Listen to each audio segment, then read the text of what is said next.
Well, I'm not even going to have to hit the gavel now, am I?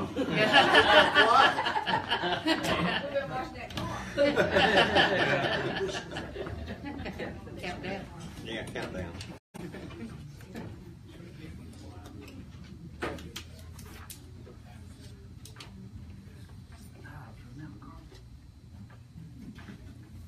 We're looking at the clock.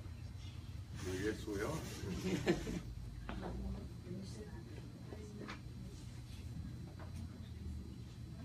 Staying on that 29 for a long time, man. Somebody stopped it.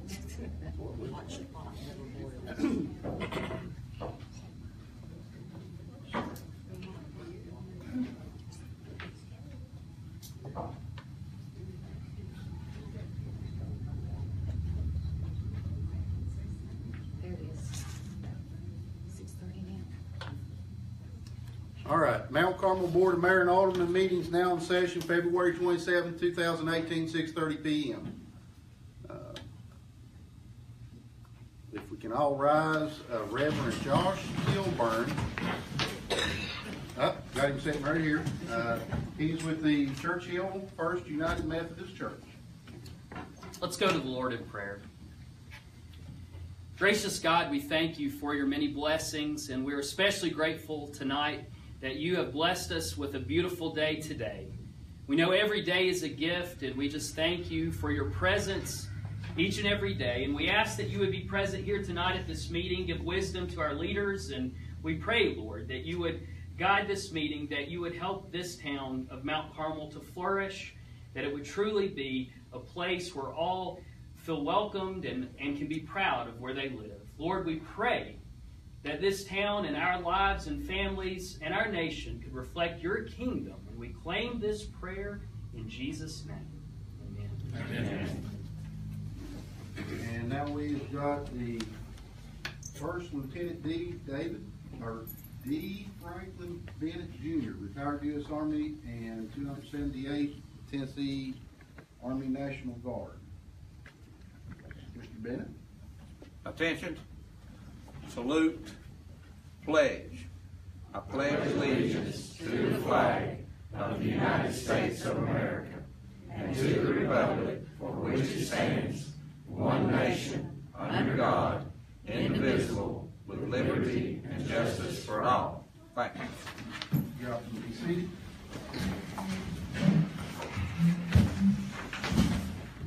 Roll call. Alderman Diane Adams. Present. Alderman Eugene Christian. Present. Alderman Margaret Christian. Present. Alderman Wanda Davidson. Alderman Jennifer Williams. Present. Vice Mayor Carl Wolf. Present. Mayor Chris Jones. Present. We have Like- a quorum. Have full board. I'd like to welcome everyone to the Mount Carmel Board of Mayor and Alderman meeting.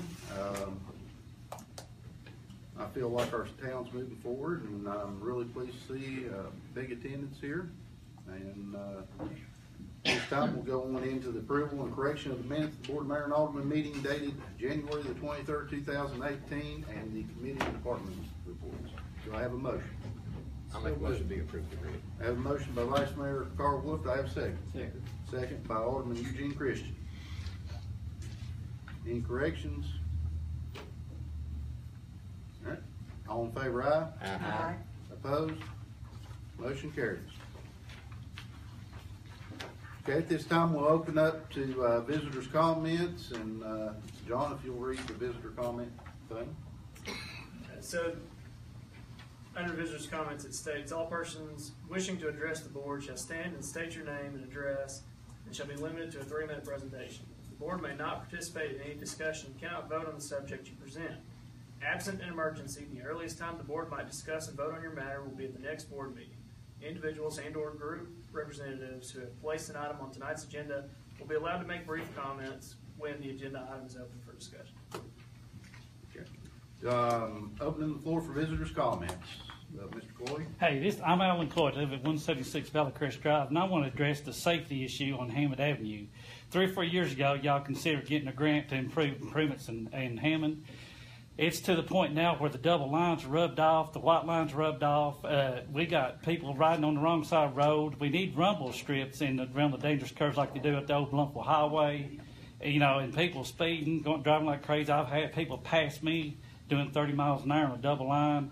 And I want to address the traffic light. Me and a bunch of people, we work shift work, leave early in the morning. And we sit there in the morning. I have seen people cut left right here at the post office and go that way towards Independence so they can go. I've seen them race through the parking lot. It skips down here to go down there and turn left right there at the bank so they go back on 11W. In the morning, it holds too long.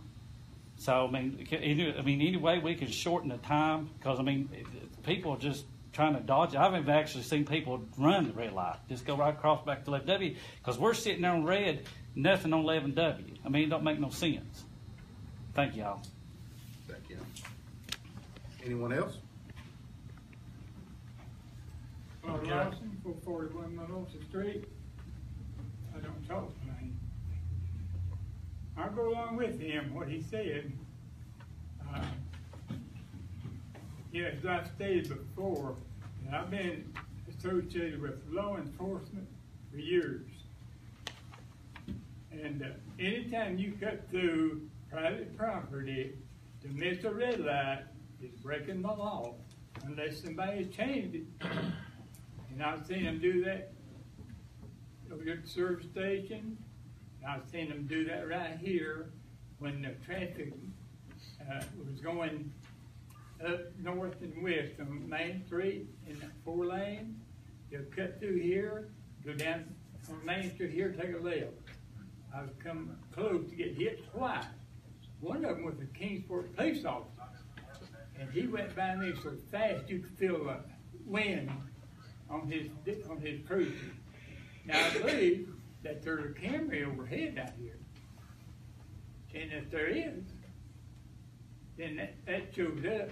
Why don't they do something about it? I've been asked another thing. Who is their chief of police now? But I see Jeff's back in uniform over there, so I assume he's back. The one that took his place there for a while, I can't think of his name right off. He's off sick, and I like to answer somebody's questions. I don't know why people ask me these things. They don't come down here to speak, they don't come down here to listen. Thank you. Thank you, Bob. Garrett White, 421 Old Hickory Circle in Mount Carmel. First, I want to say this is not a criticism of the Board of Mayor and Alderman. I think they're doing an excellent job. What I want to talk to you about is Carter's Valley Road from Grange Hall to the River Bridge.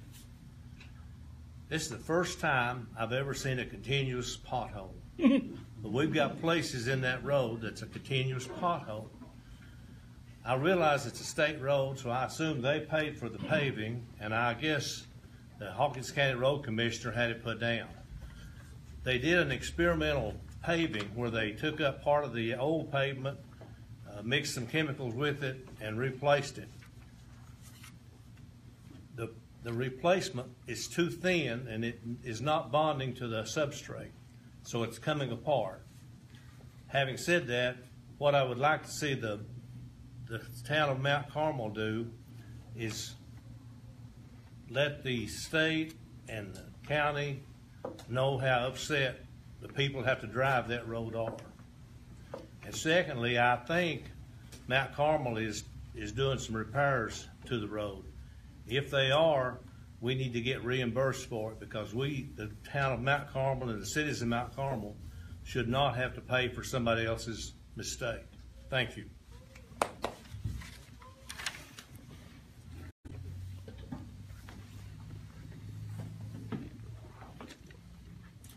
Janice Dean, 511 Carnation Lane. I'd like to ask a question about your retreat that's being planned. When and where you're going to have it? We'll let you know. Well, if it's going to be out of town, it's going to be a problem with the citizens of getting to it, and that's my concern is, I had heard that they probably wouldn't be in town. And we've got this armory over here that's almost a gift from heaven. And I don't know why you would take it, you know, out of town. If you want the citizens to be there too. Okay.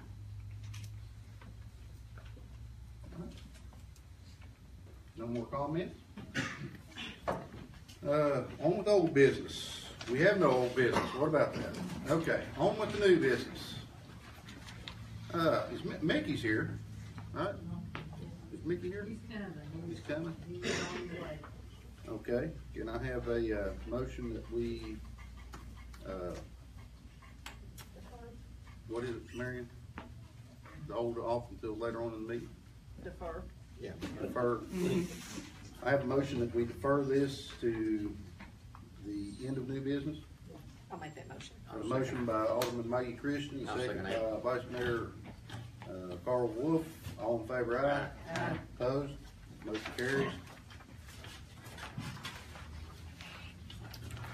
Okay, ordinance number 18-466. This is an ordinance to further amend the zoning code, text and map to rezone property adjacent to Belmont Avenue and Main Street from an MX1 mixed use district to an MX2 mixed use district 2 in the United Civil District of Hawkins County to fix the penalty for the violation of this ordinance and to fix the penalty for the violation of this ordinance and to fix the effective date of this ordinance. I think we got that in there too many times. How about that one? Okay. Do I have I need a motion to get this on the floor. I'll make a motion. Have a motion by Alderman Diane Adams. Do I have a second? Second. I have a second. This is in regards to a zoning request at the properties of 206 Belmont Avenue and 542 and 544 Main Street. The owner of the properties at 206 Belmont Avenue, 242 Main Street, 244 Main Street is requesting that these properties be rezoned from mixed use 1 to mixed use 2. The state reason is to give the owner more options for the property. He says he has been trying for more than a year to be able to find tenants. There is a 2-story occupied business on one lot. The other 2 lots have vacant houses, which have been vacant for several years, primarily because they cannot be used as a residential under the present zoning. The difference between the MX1 and MX2 use is that the residential is included in the residential to include residential uses is that the residential to include residential on the first floor duplexes, group housing, and planned unit development and permit uses in the MX2 area, but not the MX1. Additionally, multiple family units to include apartments are permitted in the MX2 zone only by special exemption provisions, but not in the MX1 district. The Planning Commission voted to recommend that this request to rezone be approved at the February 13th, 2018 meeting. The attached rezoning ordinance does that. One of the things that is basically this person sitting on a prime piece of commercial property. He cannot do anything with it. It's sitting there making no money. He would like to be able to recoup some of his expenses. That way that when the time comes, he'll still have some money to be able to develop. Now, if a development comes in there and wants to develop, he is more than happy to develop it in commercial use. And with this zoning the way it is, he'll be able to go straight in and be able to do that without having to come back to the board. He would have that option, is what you're saying. He will have that option to go straight in and do what he needs to do. But right now, it's sitting there, it's vacant, can't do nothing, and it's not making him any money. It's been vacant, I think, for a while, has it not? It has. It has. One of the residents there involved an estate, and it took several past the time zones where they could rent it out. So So I've got a motion and a second. Do I have any comment coming from the floor? There being no comment, roll call.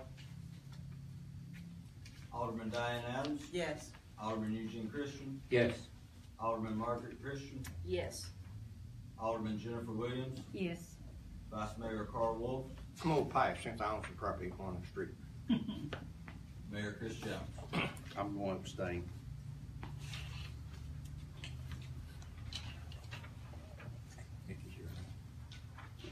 No, Did the motion pass? Hey, is that working? is it working? Turn it off. Mine's on. Did the motion pass? Yes. Motion Yeah. passed. Motion passes.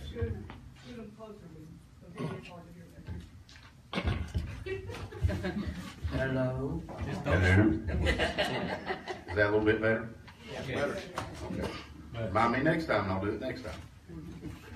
Okay, get my glasses back on.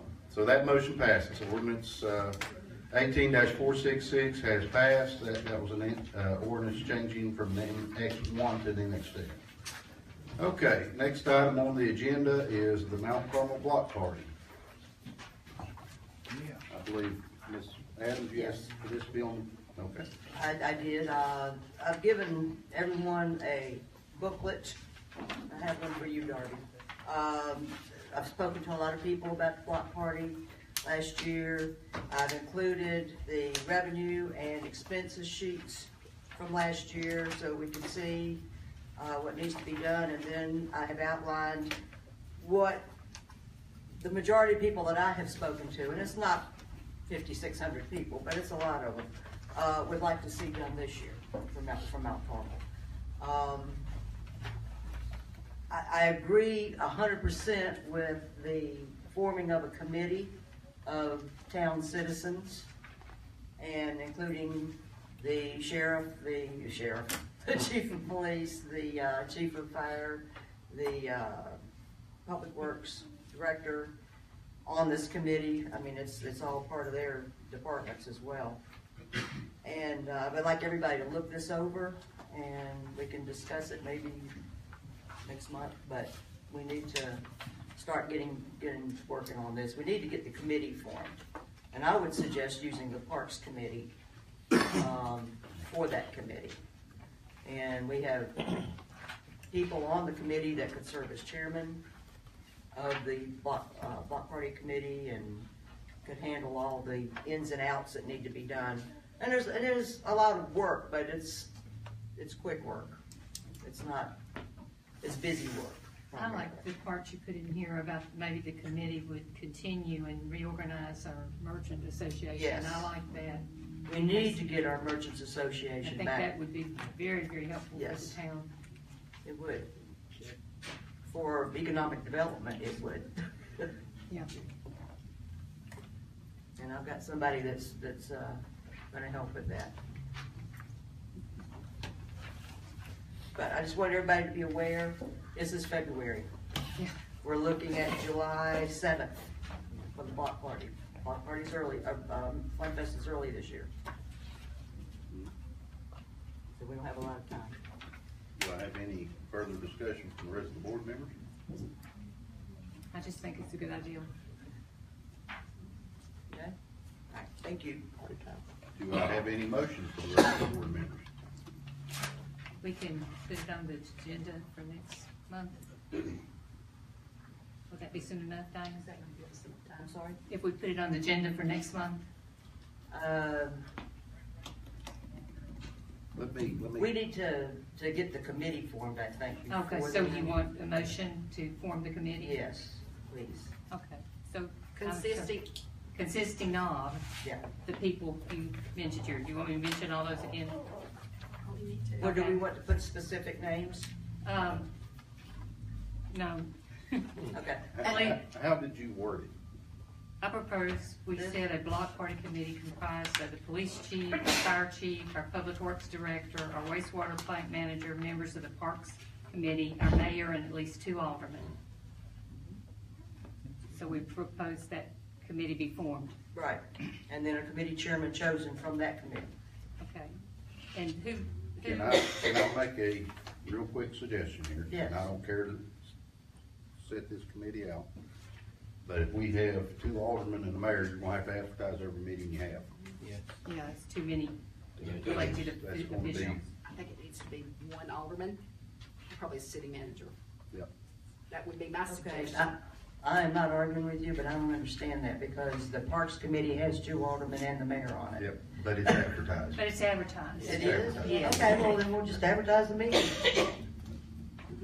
If we have to, I mean, I'm just trying to make sure that the board I stays informed. Yeah, and I wanna make sure that you all can meet as quick and as necessary at times that you all can.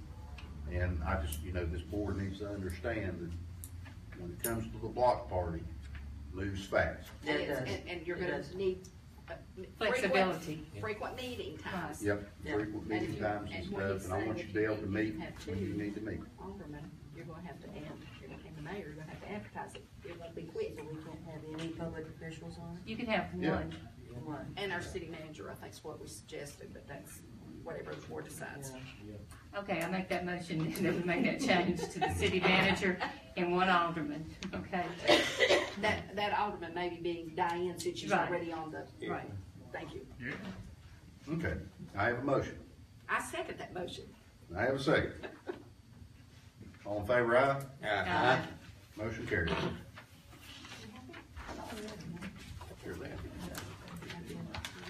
Okay. Discussion of fire equipment purchase and $50,000 amendment. I'll take that one. This is Your something. mic up close. Can you hear me How's this? Does my mic work? Yeah. You gotta put it right in front of your mouth. You gotta put it right in front of your mouth, yeah. All right, I asked that this be placed on the agenda. This is arising from conversation or discussion from last week's fire committee meeting. At the end of last year, may have been October, this board agreed to amend the budget and add $50,000 line item to the fire department under equipment. My understanding is that from a staff side, we understood that amendment to be for the purchase of the sirens. Obviously, we've got a new fire chief, we've got some equipment demands that we need to be looking at. I'm coming to this board basically to see how they would like that amendment utilized. I'd like to make a motion to open this up for discussion. I have a motion to open up for discussion. Second. Who seconded it? Christopher, the mayor, did you second it? No, I have a second. Yeah, you got second. I second. All in favor, aye? Aye.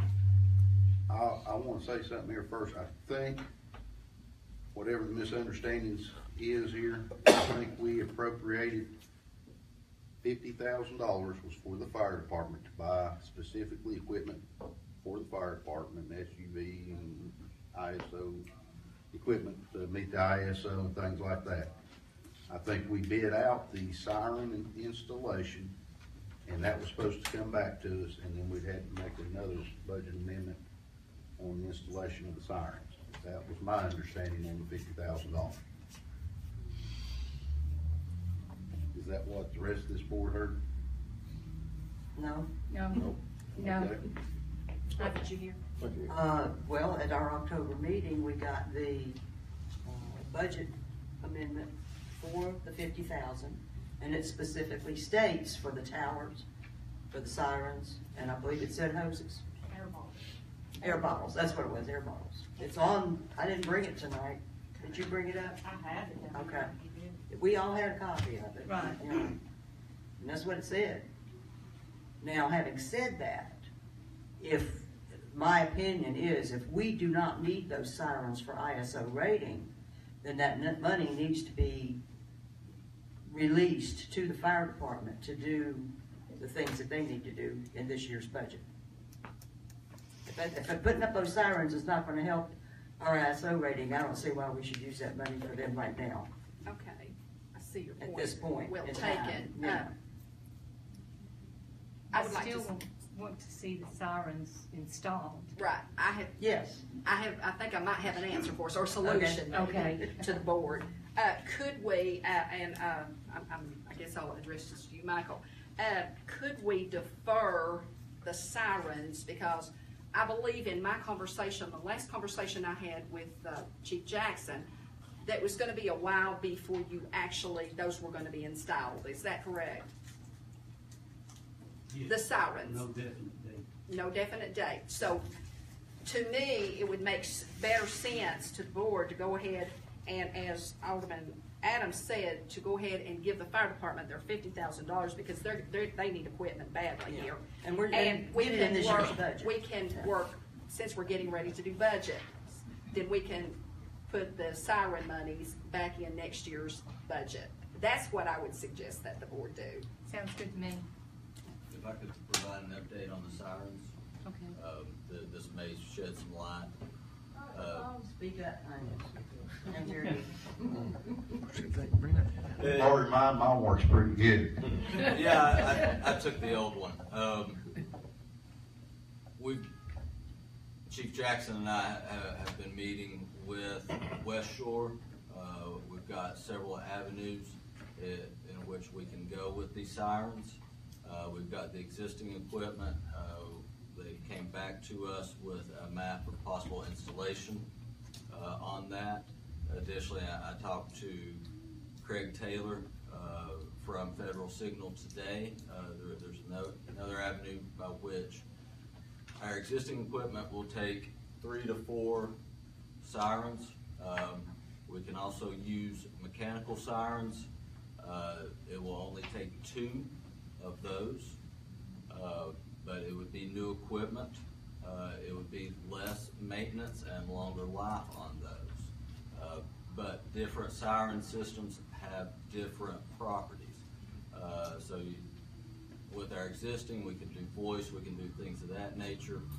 With mechanical, we won't have that ability. Because that is the case, and I feel like this is a level of service issue, we're receiving quotes based on those mechanical sirens. I'd like to come back to the board because I feel it's your all's responsibility to establish the level of service that you want out of these sirens. Come back to the board, it should be in March, with those quotes. You all can determine which direction you want to go. That being said, after March, you're looking at 2 months of budget amendment, so that would put us in the new fiscal year as well. So we might as well go ahead and plan for paying this out of the next fiscal year's budget. You want to make a motion to? Yes, I will make that motion that we go ahead and release the $50,000 to Mount Carmel Fire Department to get this much needed equipment, and to defer the sirens till next month for discussion, and then work the budget for the next year for those sirens. I have a motion. Do I have a second? I second it. I have a second. All in favor, aye? Aye. Opposed? Before we proceed, I'd like to come to the board with a question. We have the fire department requesting a chief's vehicle. This does count towards ISO. I don't know where we are at on our equipment needs, but they're looking at a used vehicle, about $10,000. I'd like the board's input on whether they would like to see us pursue a used vehicle, or whether they would like to see us look at other avenues. I'd like to see him go with a used SUV. I think if they went with a new one, they'd spend the $50,000 on one purchase. Absolutely. So, Absolutely. I think they used their money wisely. I know when I was chief there, I had a used SUV for 3 or 4 years or better while I was there. Just as long as we meet the guidelines for purchasing used vehicles, Can we not look at maybe getting a certified vehicle to where you could get that extended warranty or something? Can we not look at that as well? Because you can get some very good vehicles and just go ahead and maybe purchase the extended warranty or something. That might be something that you might, suggestion that you might want to look at. One particular thing that we're seeing right now, there is a particular vehicle. Our fire chief feels that it's a good value. It is already outfitted for the purpose of fire service. It has the equipment installed. I don't know that a warranty or some kind of certification could accompany that, however. Do you know how many miles the vehicle has on it? I believe it has 180,000. 100 and what? 80,000. 80? Yes, 180. Sounds more out to me. We have a vehicle that, why don't we use the white Nissan for the fire department? It's bought with state drug money. It was bought, and the police department could put it on loan to the fire department. Well, that would kind of defeat the purpose of why it was purchased. Of what? I mean, Why it was purchased. that vehicle would be used as, if. I don't want to say nothing to sit here and say, well, we got this vehicle, it's being used for narcotic investigations, but there you go. It is what it is. It is what it is. It is what it is, I mean.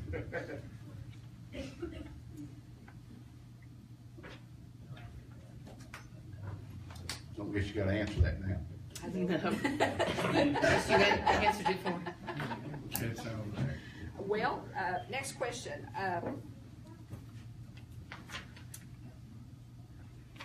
We don't have enough money in that 50,000 to do all that and all this needed stuff here. So, I think we need I to put think they a got a car priority vehicle on list. hold. They have There's it what he's got prior. here. I think we need to discuss this in budget. I think we need to put the vehicle on hold from the 50,000 and take care of the hydraulic rescue tools and the ISO required hand tools. I mean, there's a lot of stuff on here, big dollar items. And it's my understanding from the fire board committee last Tuesday night that a lot of these things are going to take several months to get here. Is that not correct, Chief Jackson? Yes, some of them can take up to 2 to 3 months to come. We're still waiting on hose for one of the fire trucks that we ordered back in around the 1st of December. But they'll still fit into this year's budget probably. Yes. Yeah. Yes. I just think we need to answer your question on my part, Mr. Housewright. I think we just probably, on the vehicle, my suggestion would be, let's just go ahead and, once we do budget workshops and let the board decide what they wish to do then. That would be my suggestion. Any board members feel differently? I think the vehicle needs to be put on hold, absolutely. 180. What are they using now? Fire truck. They're using our SUV and our police cars. I've got spare police cars that are using them too. 3 or 4 months. Can you still do that, Chief Jackson, and make that work until we can get back to budgets and see where we are? Thank you. Thank you. Any further? Yeah, I started to say that 180,000 miles is a lot of miles. Yeah, It is. Now, if it had somewhere around 70 to 100, maybe we could have done something else. 70, 80. Yeah, but 180, I think that's a lot of miles. That's 4 hours. That's a Yeah. lot. Okay, moving on to the next item, discussion of healthcare. I assume that's yours, too. That is what I've provided to the board in the packets is a quote that I've received from the state. This is to look at converting our healthcare to the state group rate. I've presented all the particulars to that. I believe that this, apologies,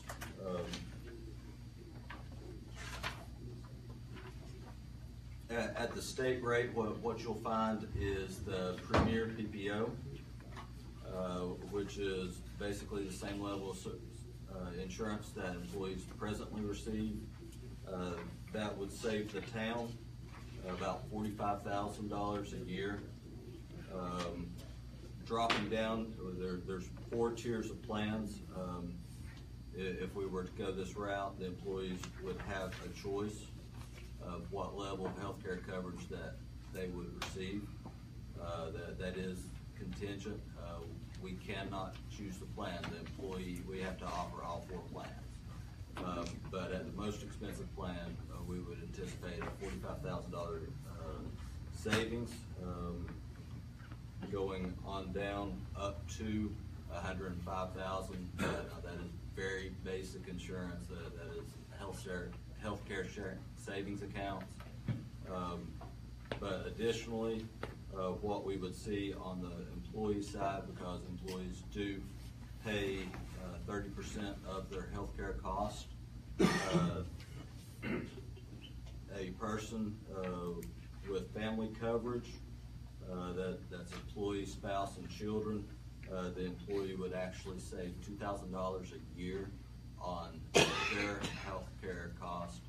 That would be money directly in their check.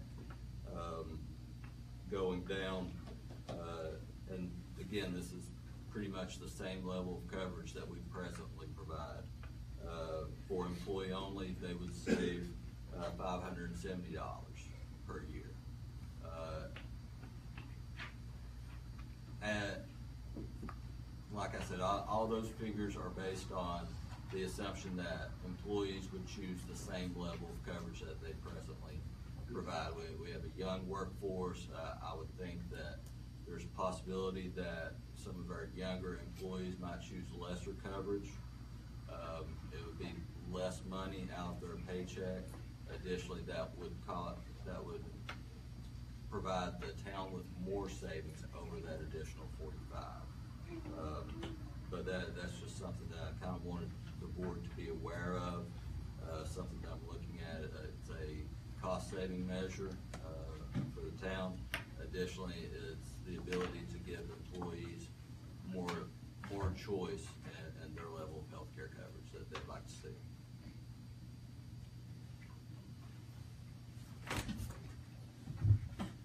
Is this something that you're wanting us to look at between now and the workshop, or is this something that you're wanting us to take action on tonight? Or? This is not something that needs, I think my microphone's just started working. This is not something that needs action tonight. Our present policy runs through, I believe it is August.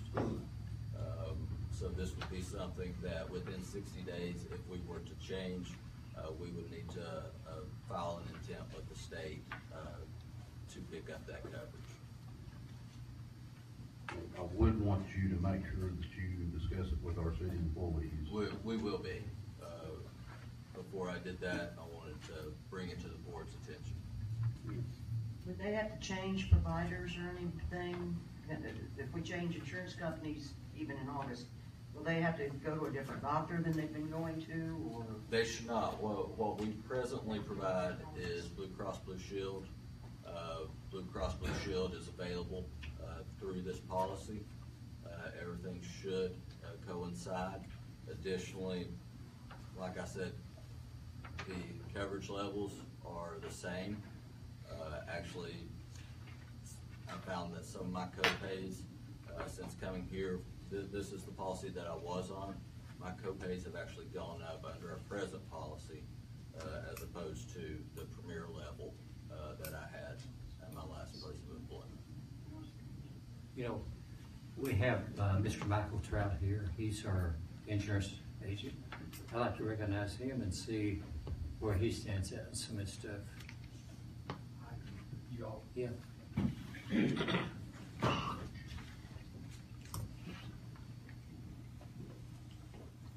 Because really what we want to do here is get the best coverage for our employees. Yeah. And save the town money. So every which way we can do that, that's the way we need to go. So this is pretty much a cut and dry sheet.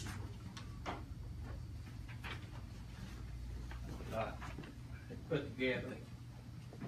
And if you look at the partnership plan on the state plan, the first one, first column, if you go down it, it shows your deductible, $500.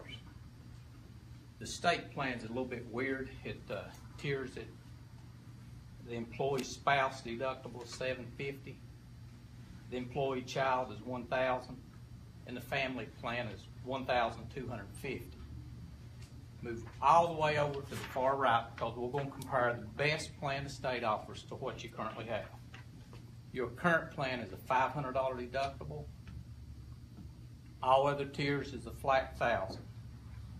So on a family plan, the deductible under the state plan is $1,250. This one's $1,000. I guess I'm confused a little bit on the copays because when you tier these out, your current copay is $20 for a doctor. The state best plan is $25. The state's best plan is $45 specialist copay. Your plan's $40. The ER copay is $150, which is the same. Urgent care copay under the state plan is $45. Yours is $40. The prescriptions, the only thing I could see maybe on a generic, if you're on generic prescriptions, the state plan is $7. Your plan is $10 for generic. The middle tier drugs, the state plan is $40. Yours is $35. And on the high dollar stuff, basically what you see on television, the state plan is $90 copay. Yours is $50. So if someone is on 2 medications or 4 medications, you can get to a couple $100 a month in extra copays really quick. But here's where it gets really tricky at. 33 years of this, I learned to be very careful about saying things is all the same because you get out and do these meetings, people do use the stuff and it don't always work as the way you maybe perceive it to be.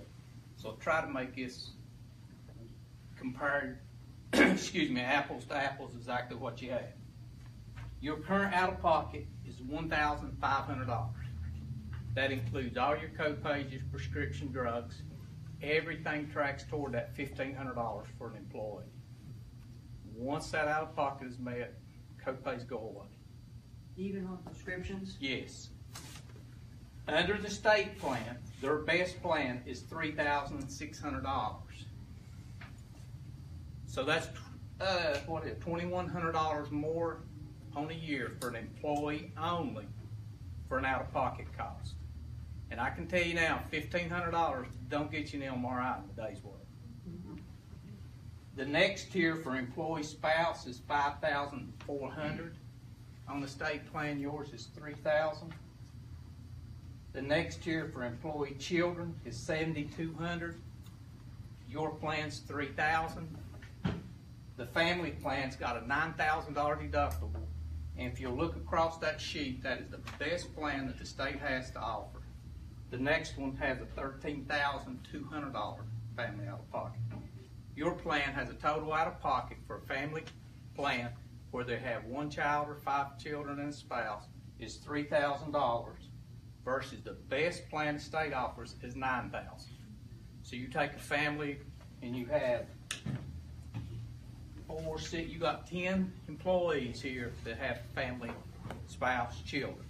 Their out-of-pocket would go from $3,000 to $9,000. So that's $6,000.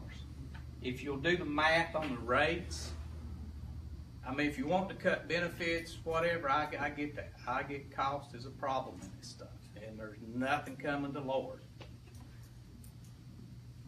We look each year. I do a spreadsheet just like this, and I present it to the mayor, to the board.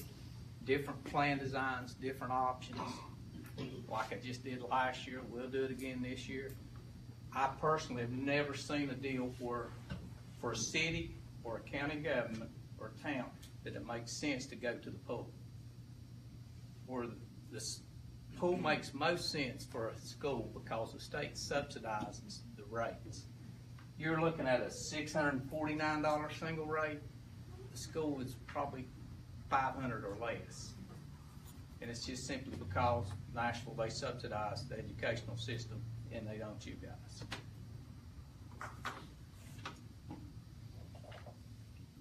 Trout, can you provide tiered coverage the way the state can? What do you mean tiered coverage? Well, can you provide these rates? Can you provide rates where our employees can choose the level of coverage that they want? We can offer alternate plans if that's what you're asking, yes. To each individual, not as a group. Each Select different different person plans, has you different can plans, offer okay.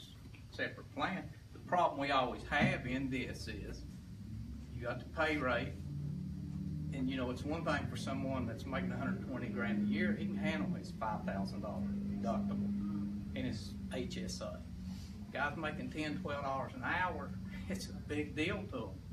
And today, you know, 5, 6, 7 years ago, you go to the doctor and he says, you need an MRI, I'm going to run you down the hall, so they go down there and do one. Today, they want money.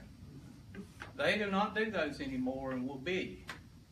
And when you get into these $3,000, $8,000, $10,000, $12,000 deductible out of pockets, these people don't have money.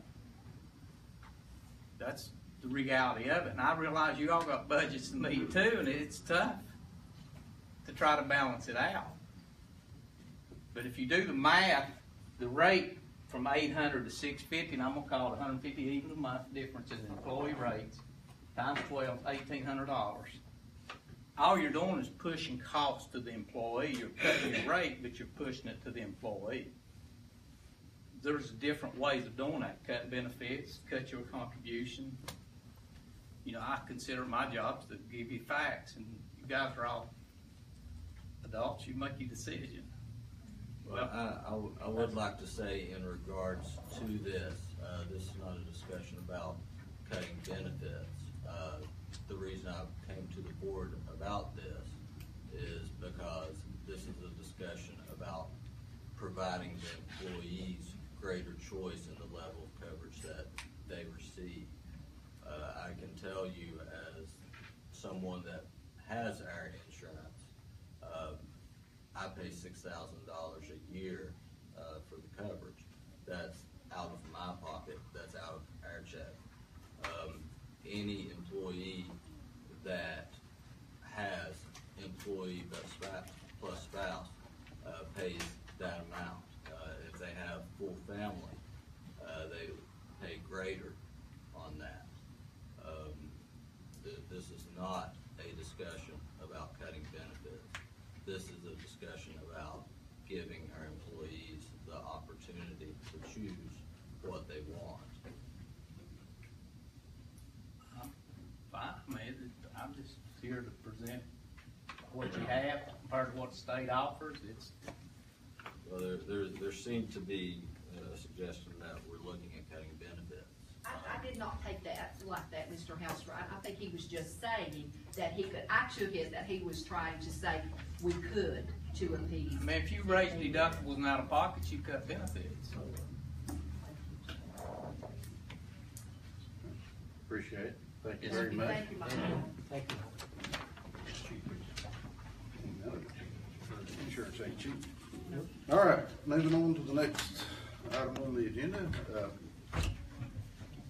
We got you up here, Mickey L., our county. Honorable Mayor and Board, thank you very much. I'm sorry I was late this evening. I had an occasion beforehand that I had told Tammy about. She assured me that you would forgive me, so there you go.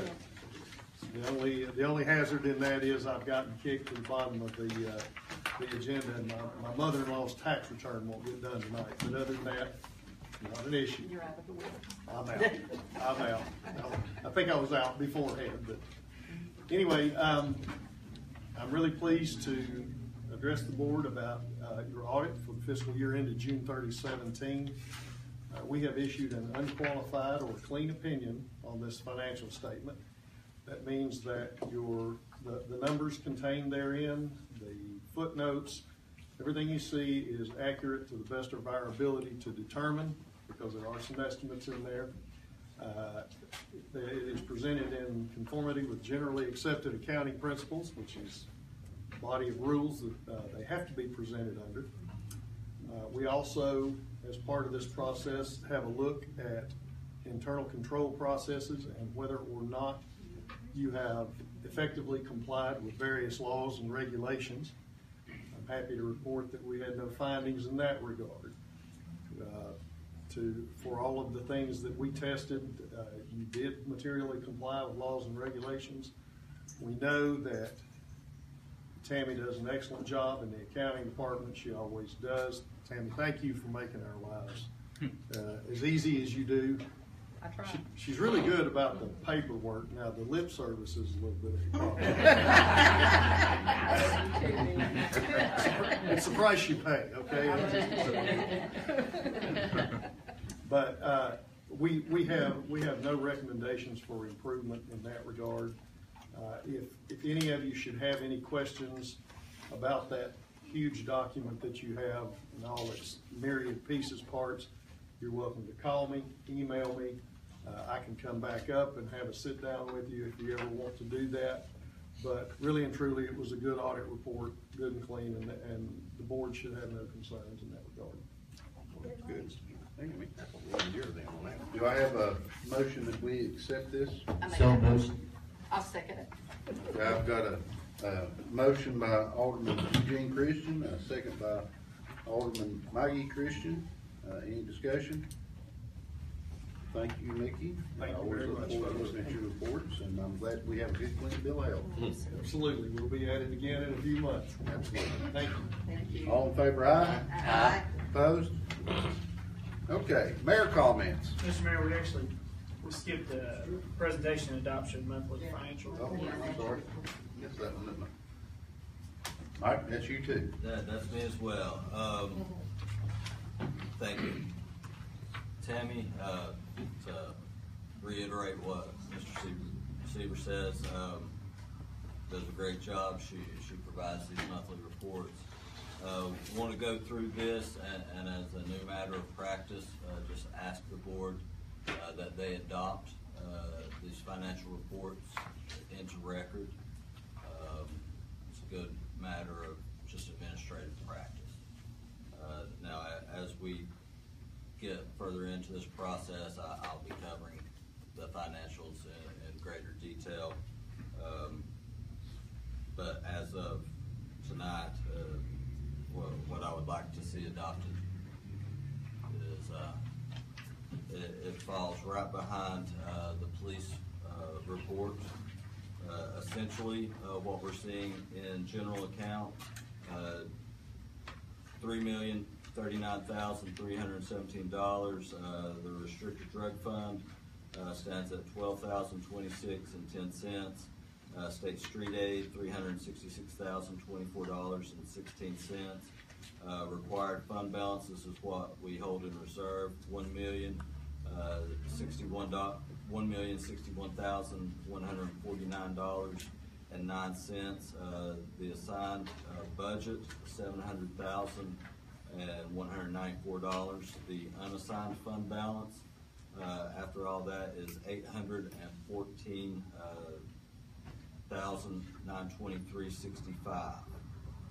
Our sewer stands capital outlay, sewer fund, $856,993.17. Depreciation stands at $231,214.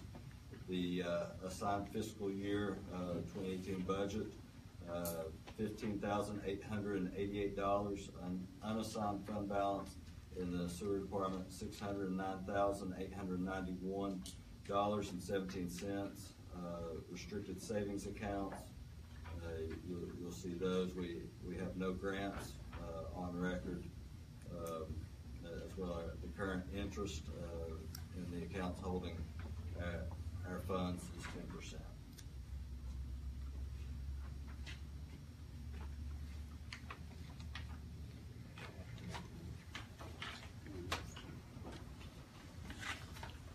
Okay, do I have a motion to accept the, this ain't actually cash on hand. This would be just our financial standing report. Yes. So moved. I have a motion by Alderman Eugene Christian. Do I have a second? I second it. I have a second by Jennifer Williams. Any discussion? All in favor, aye? Aye. Opposed? Okay. Now to the mayor comments. Yes, I can actually, did Alan leave? No, Alan's standing over there. Okay, When I sit down, I gotta stand up. there are a couple things that I want to report on that we have been working on discussing. TDOT had approved us for a safety grant on Hammond Avenue. Good, we need it. Unfortunately, they pulled it here less than a month ago. That's just great. When it come up for discussion, there ain't no safety concerns. That was the reasoning behind that. On that road, be no safety concerns. My problem was with it is, our governor just done this Improve Act. We were supposed to have more funding for these type of things, and one grants that we got through the Improve Act, they just pulled it. Well, can the city afford to sleeve spray the double lines in the middle? Me and Michael sat down and discussed that day before yesterday. No, actually yesterday. We discussed that yesterday. We are waiting for the weather. It has to meet certain temperatures and stuff before they can actually spray it, for it to last. Yeah. And we obviously want it to last. So it is coming. It might not be as nice as the safety grant was supposed to be. And there's still a possibility that all revenues haven't been, we just found out about this less than a month ago. So we still got our state representatives and stuff to talk to and figure out why they would pull our grant that provided safety for our citizens, and especially since the Improve Act, which is town supported openly to help us, was pulled. And TDOT really has no explanation. We have no striping on the roads, and There's been several in leaks several right there in spots. front of Wanda's house too. Of course, that's improved when we put that new pavement. We have had several spots that we have no striping, and several spots that are highly dangerous, especially during fall conditions and stuff, and that was the whole purpose of the safety grant. Well, we'd have striped them last year. So, TDOT has got us on that. Can we up the patrols on Hammond Avenue? I'm sure the police department will look into that. Now, with that being said, as a DOS proposal in the Improve Act, we're supposed to get $65,000 extra dollars. This is a governor's thing. I hope that they don't pull that. But we're supposed to get $65,000. I've actually got the paperwork right here. I think y'all have received an email on it. Mayor, that's something that I've emailed the board. And anybody else that's interested in that, I'll be happy to provide information on that. That has not passed. That That's has a not proposal passed. that was introduced end of last month. It's coming for both houses right now. I would recommend, I put this in front of you to recommend that you reach out to legislators. Its direct impact is a recalculation of state share tax. Its direct impact to this city would be a net income of $65,000 more in that state tax money a year. And there's other calculations for other cities. That was the email that you sent us. Yes. Yes. I think that's something that we need to do, draft a letter and send out in support. I didn't get one. Take it up. I've got a copy of it right here. Got a copy of it. Send it to, And send it to our Rep. Hicks and Mrs. Mike Harrison. Nicely. Nicely. We've already done our part on it. We've already done that. So can you go ahead and draft us a letter, and I'll be more than happy to sign it? I don't think the board may have a problem. If you draft that letter, let me know when I have a copy of it, and I'll send it back to them on a fax. Okay, we do that? Okay, because I'd like to see ask for it. Okay, now for the potholes on Carter's Valley Road. I know exactly what you're talking about because I ride a motorcycle and it's getting summertime and motorcycles are, I brought T-Dot up here. I took them down Carter's Valley Road. They did do this new mixture. This was actually done through a grant, MPO. The former administration okayed instead of, so how much money did they save? $200,000. They saved $200,000 by going with this new paving, which hasn't lasted us any time. It would be another 15 years before T-Dot will repave. I said, whoa, I said, there won't be no road there. So T-Dot come up, they've looked at it, they're trying to make it a priority to try to get something done next little bit. We do get reimbursed when we go out there, when we patch the state road, which is Carter's Valley and 11W and stuff. We do get reimbursed for that. And I got a funny feeling they're gonna be reimbursing a lot. They probably go ahead and just pave it cheaper. Cause that's all it is like Jim said, pothole from Carter's Valley Bridge all the way down. Yeah. Good thing is they are out here trying to stabilize the 4-lane, up here in front of the Rocket Center, and they're trying to smooth out that road. And they're doing some work on it. And it's gotta be stabilized, they say, before anything can actually be paved and done on that. So that's basically a report from me to you all with T-Dot. Okay. City Administrator? Okay. We'll start with strategic planning. Strategic planning is March 13th, or March 12th and 13th. Bill Sora, city manager for Bristol, has agreed to let us use their cabin at Still Creek Park. T-Dot will be here tomorrow. We've got confirmation that they will be looking at the safety study on Independence Avenue. Hopefully they will follow through with this one. Additionally, Mr. Hurd and I, Mr. Hurd with the sewer department, have been meeting with engineers, looking at accepting proposals from engineering firms on a long-range study for sewer operations. This will be things like where presently we have a lot of residential pumps. They're very expensive to maintain. That's largely why our sewer rates are as they are. We're going to engage in a long-range study to see how we increase operational efficiency, how we can bring down some of those operational costs, where we can, where feasible, go from the residential pump system to a gravity system. Obviously, that's going to be a long-term fix, but it is going to be things that we're looking at to bring those operational costs down.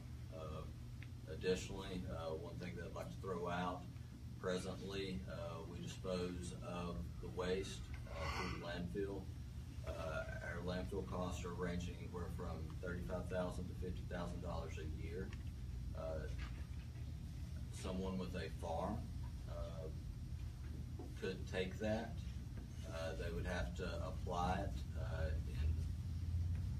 in accordance to state regulation. But if anybody has an interest in that, it is good fertilizer. That could be a savings that we look at. That could be something where we give it away rather than actually pay someone to take it. Update on red flags. Our red flags, we're stalled out on that, frankly. Last we met with the representative of red flags, she had told us that the cost of installation was exorbitantly high, prohibitively high. to carry that project forward. I think the number was about $90,000. That representative is looking into it. I got an email just before this meeting. It said absolutely nothing other than I'm still looking into it. I imagine that we will come back to the board.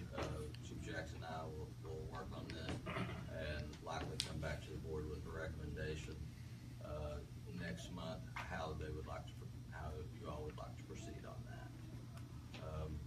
Siren system, I've covered that. I am looking at putting together a fleet maintenance policy. That way we can roll old equipment out, bring new equipment in, do that on a regular basis so that we're not buying 5 new squad cars at the same time, things of that nature. If you can manage your fleet in that manner, it will save you money on the long run. Still working on personnel policy. I'll have that to you in the coming weeks. Striping. We do have the latest update on the striping. Superior Pavement Marking anticipates being here about the second week in March. Obviously, there's a lot of people ahead of us on that list, and if those people get delayed, it's going to push our back as well. Talked to Precision Electric again today. They've assured me that this project down here on Main Street will be finished by week's end. By this week's end? Yes. Thank you.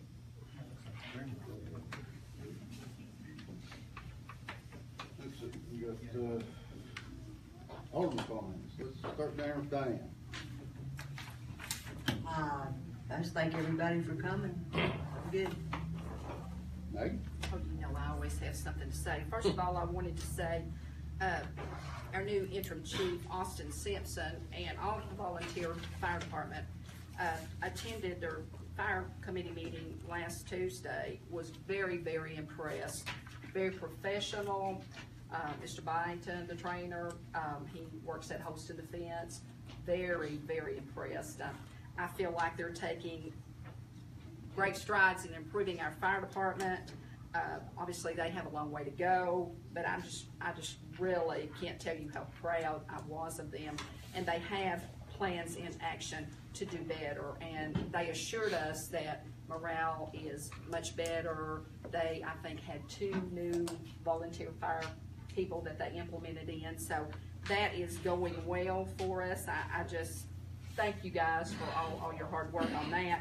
And also, I wanted to thank them for their quick response to Mount Carmel Elementary on Friday. There was a nice coverage by Mr. Bobo in there in the paper, which we appreciate, Mr. Bobo, and we thank you for that as well. That's all I have. Well, up here at our city park, that dugout up there, it's a disgrace for anybody to go up there. I swear again today looking at it. It needs to either be repaired or tore down. And over where the restrooms are, they need some love and care too. And I think the newer restrooms or the big green building. There's moss growing around it. The upper ball field. And needs some paint and some love and care on it at the upper ball field. Didn't we put money in there for a new restroom? I just think we need to look outside and do some work on it. Because baseball season's coming up real short. Yeah. I know, might want to check the status on that, because we had the money appropriated in there for new restroom facilities, handicap accessible. Was there ever any bidding on that, or? I'm sorry? Depends on how they go about constructing it. But that block building, it looks bad, needs rub, painting up, or done something. We were gonna do it ourselves. Huh? I don't think we were gonna bid that out, we were gonna do it ourselves. We need to be done. I think we want, like, contracted on things that they couldn't do.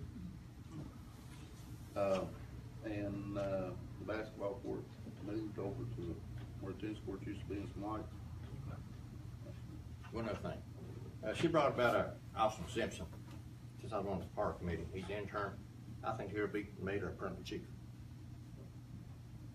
I don't think we need to discuss it for nobody more outside bids. I've seen what he's done, and his training officer, I was well pleased there. It really went real good. Should we put that on the agenda for next month? We can. Thank you. That's all I got. I don't have anything. The only thing I would say again too about the two gentlemen over at the fire department, we attended their fire committee meeting, and both of those gentlemen are very impressive. I sat there and watched them and evaluated them just from my standards, from what I did, and I tell you, they were outstanding, especially Mr. Bankton, that's the fire trainer over at the Hose and the Fence, and Mr. Simpson. I don't think that we could do any better for our fire department than those two gentlemen. And they've done a lot of work over, and I would like to see them get credit for it. And just like Mr. Simpson, I agree with Carl. I think he should be the fire chief over, because he's put in a lot of work. He's made a lot of progress. And like I say, we're lucky to have people of that caliber. And I'd like to thank everybody for coming out. Appreciate it. And Mr. Jeff Bobo here. John? I've got nothing to report. So. That's good. Motion to adjourn? So moved. I'll second that. We got a motion and a second. All in favor, aye? Aye. Not even gonna hit the gavel. See, I didn't even hit the gavel tonight. What about that?